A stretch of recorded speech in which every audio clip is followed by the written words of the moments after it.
Olá, seja bem-vindo. Agora nós estamos praticamente na reta final e não deixe de fazer o seu comentário, perguntar se você desejar. Eu estou pensando muito seriamente de gravarmos a 13ª com essas respostas, para a gente estar, sim, esclarecendo algumas questões, talvez de uma maneira mais específica. Isso também nos ajuda, auxilia no canal, né? E nós contamos com vocês, tá bem? Vamos lá? Essa é a nossa 9ª palestra. E antes que eu inicie, quero ler com vocês um texto bíblico que está no livro de Números, capítulo de número 16 e versículo 2. Diz assim: Levantaram-se perante Moisés com 250 homens dos filhos de Israel, príncipes da congregação, chamados à assembleia, homens de posição. E se congregaram contra Moisés e contra Arão, e lhes disseram: Basta-vos, pois que toda a congregação é santa. Todos são santos, e o Senhor está no meio deles. Por que, pois, vós elevais sobre a congregação do Senhor? E quando Moisés ouviu isso, caiu sobre o seu rosto.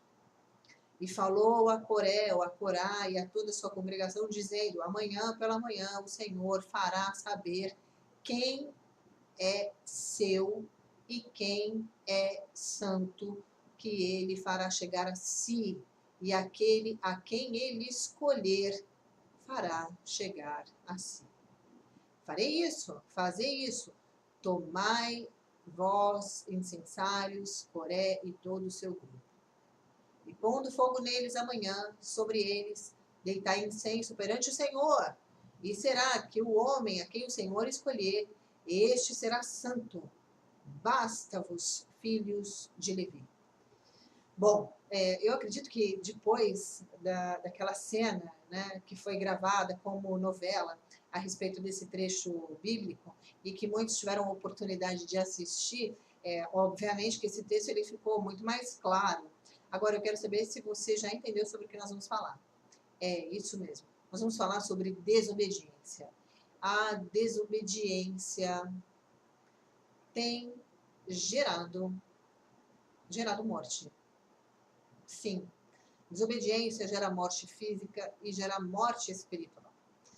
E esse é um assunto que, dentro da Igreja de Jesus, é algo muito, mas muito fomentado. A questão toda é que muitas pessoas também abusam de poder, né, e colocam julgo sobre aquele que já é livre, né? Porque Jesus nos libertou, ele me libertou, te libertou. E essa questão de estar em rebelião é algo satânico, literalmente. Não tem outro nome para dizer para você, né? Não tem um nome mais bonitinho, não. É isso aí mesmo, é satânico. Por quê? Porque esse tipo de atitude, esse tipo de prática é o que realmente contamina a igreja. É esse tipo de prática que faz com que aquele que está pronto para receber o óleo na cabeça, que está pronto para dar início ao seu ministério, né, para auxiliar os presidentes, né, os responsáveis, os dirigentes do corpo de Jesus, né, dentro de um estabelecimento, muitas vezes é ceifado quando chega esse momento para ser aprovado e ele consegue ser reprovado. Eu falei um pouco sobre a questão da desobediência, né, dos 10 mandamentos e tudo, na 7ª palestra, mas agora na 8ª eu quero falar sobre rebeldia. Por quê? Porque a rebeldia é um espírito maligno. Perceba que Satanás, ele quis usurpar o trono de Deus.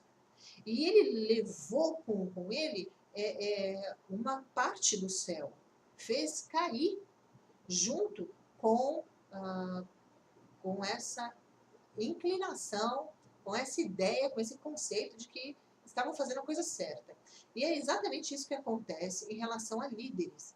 Eu vou contar uma experiência que vai elucidar isso de uma maneira muito clara, e eu quero simplificar essa palestra para que você comece, sim, a se libertar desse espírito, tá bem? Porque o espírito de rebeldia, ele mata, e ele mata espiritualmente. E é por conta disso que muitas vezes nós vemos assim, ó, pessoas que têm anos de caminhada com Jesus, anos, e elas continuam no mesmo lugar. Não conseguem evoluir espiritualmente. Eu não estou dizendo que é ter cargo, eu não estou dizendo que é ser consagrado, eu estou falando que não consegue evoluir, não consegue ter uma relação na sua própria vida com Deus de uma maneira diferente, melhor, mais profunda. Então, eu vou contar. Houve duas situações. Uma delas, há muitos anos atrás, estávamos numa igreja e tínhamos uma equipe de pessoas que estavam se preparando para se formar, e todos muito unidos, estávamos sim numa engajada de libertação, de cura, né, de batalha espiritual. E tínhamos uma equipe assim muito grande, eu acredito que mais ou menos umas 30, 35 pessoas. E essas pessoas, elas se tornaram assim muito amigas, né? Todo mundo começou a ficar assim muito alinhado mesmo, todo mundo fez amizade, que estava além, né, dos cultos na igreja. E o que começou a acontecer é que, sem que os líderes, os dirigentes dessa igreja, né, soubessem, desse ministério soubessem, essas pessoas começaram, por conta própria, né, a se reunir cada final de semana, cada sábado, cada sexta, na casa de um e fazer um culto lá. Há algum problema nisso? Absolutamente, não há problema algum em fazer isso, desde que o líder tenha autorizado. Porque o líder é o responsável, é o líder que cobre, né, esse tipo de atitude ministerial. E o que acontecia é que no começo foi tudo muito bom, foi tudo muito bacana, mas de repente começou a notar-se que sempre que essas reuniões ocorriam, os líderes que não estavam presentes nessa reunião, porque nunca era dito para eles nunca eram convidados, eles acabavam virando assunto, né, e acabavam, sim, sendo, como eu posso dizer, sendo questionados, né, na sua maneira de agir, de viver, né, e de, obviamente, dirigir a igreja a qual todos faziam parte.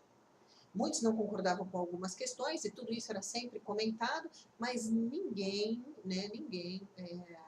fazia com que isso fosse algo transparente. Ao contrário, se fazia no oculto.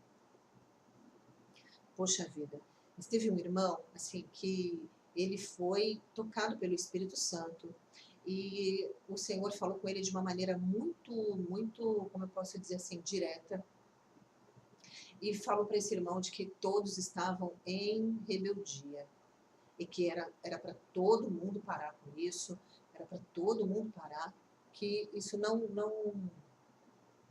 era de Deus, isso ia acabar trazendo retaliação para todo mundo. E aí esse irmão, ele avisou para todo mundo.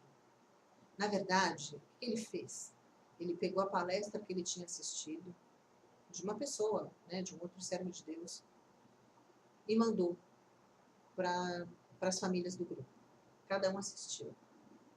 Com alguns o Senhor falou. Precisou só um alerta.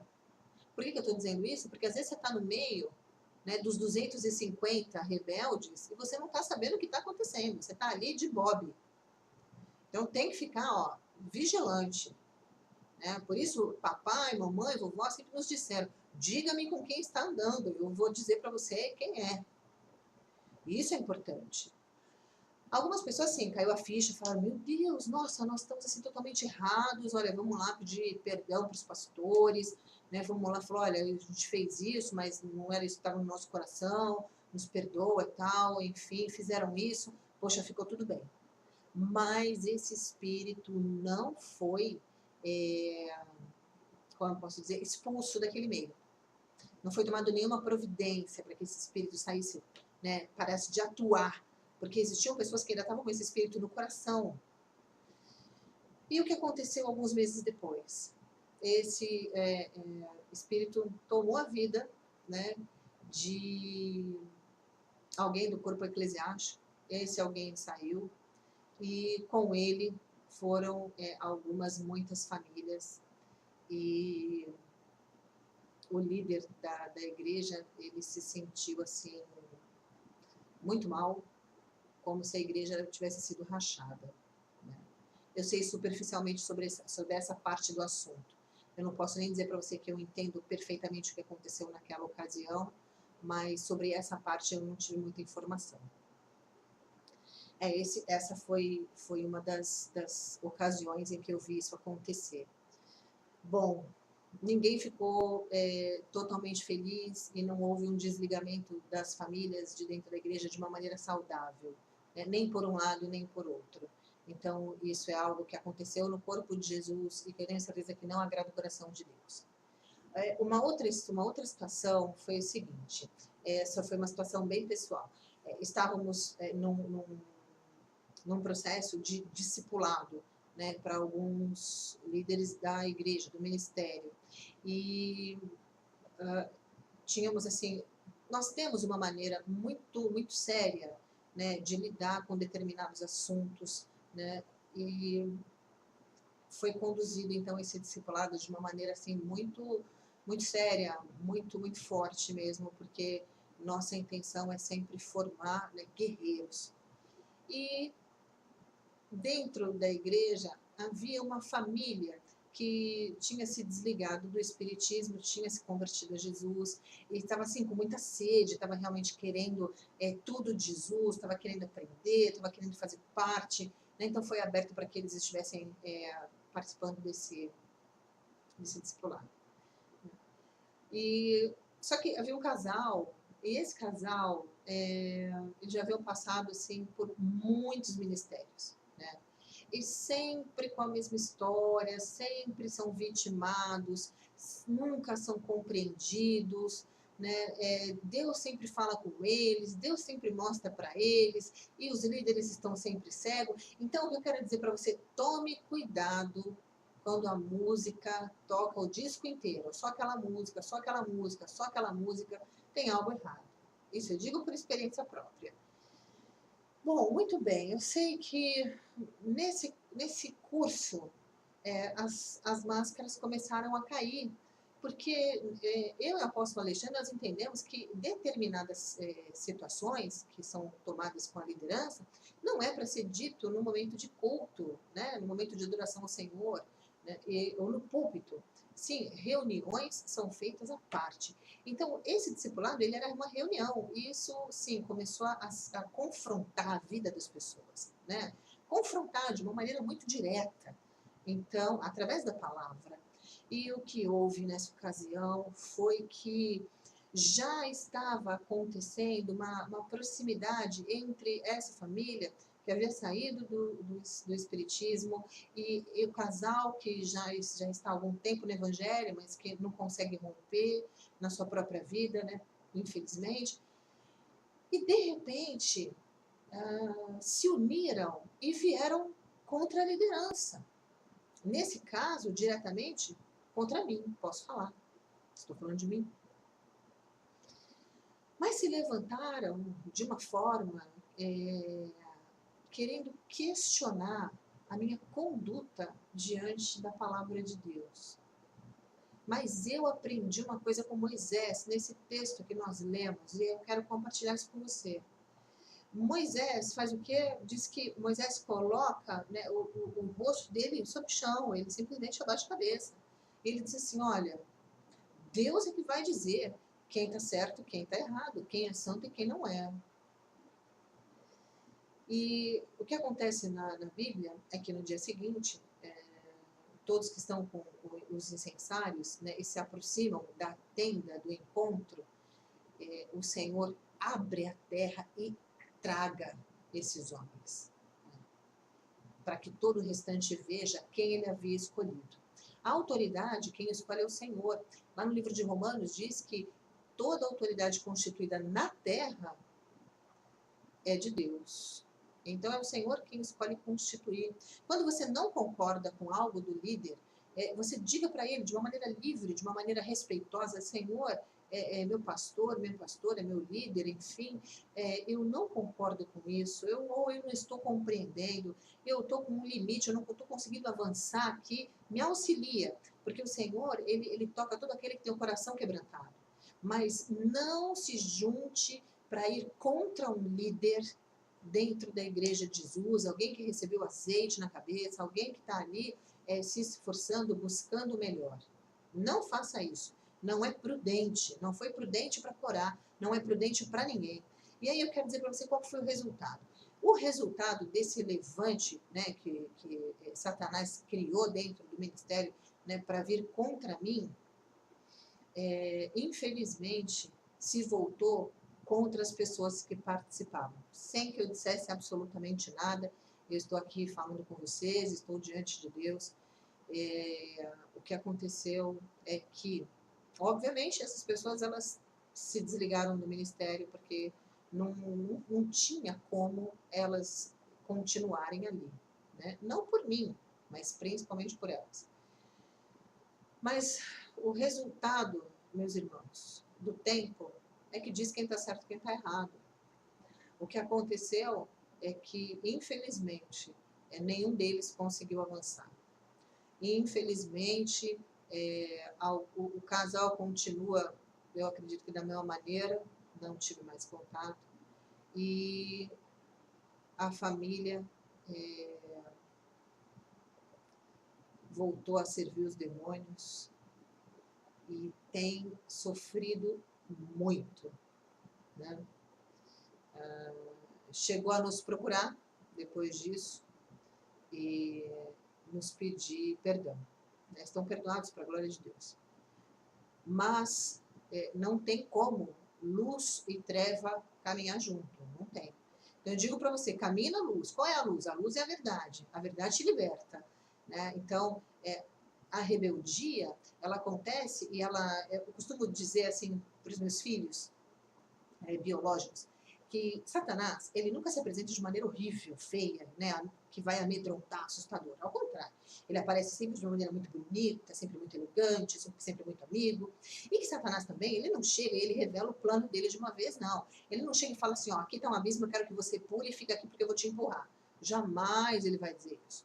Satanás é aquele amigo que simplesmente começa a andar do lado de alguém, se fazendo de amigo, começa a ouvir, começa a ser bacana, começa a concordar com tudo, e diz assim, vem aqui, eu quero passear com você, e ele começa sempre falando de coisas muito bacanas, sempre concordando, né, sempre sendo uma pessoa, sabe, bacana, legal, né, puxa vida, que pessoa espiritual, gosto das ideias dessa pessoa, essa pessoa tem ideias inovadoras, essa pessoa não é antiquada, essa pessoa não é do século passado.